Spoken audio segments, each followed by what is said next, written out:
Water is becoming a very precious resource, particularly with the 26-year drought in the Colorado Basin and the southwest portion of the United States. In this video, we're going through how we install drip lines for our 13,000 square feet of greenhouse space.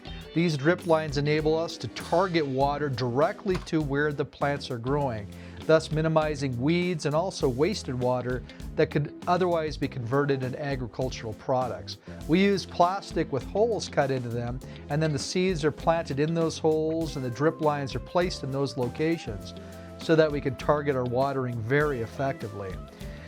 Other locations on this particular site use different styles of greenhouses. This particular one is a gable style greenhouse. The white plastic helps reflect more light to the plants, and we're able to use our water system to water each greenhouse only 10 minutes, targeting those locations and being very effective in our water usage.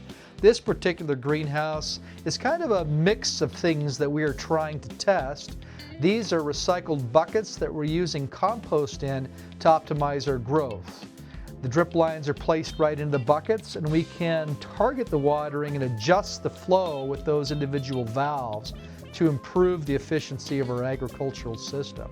This small greenhouse here, these are grow beds that combine mushroom production with plant production. This particular location here, this 96-foot long greenhouse, we grow a variety of crops here.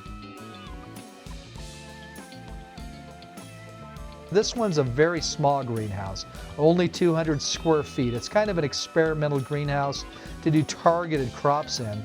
But we originally used this to optimize goat and food production, and we've converted that strictly to using pots and in-ground plants. This is another 200 square foot greenhouse that we actually manufacture and sell to residences. Hey, thank you for watching this, and I hope you have a great day.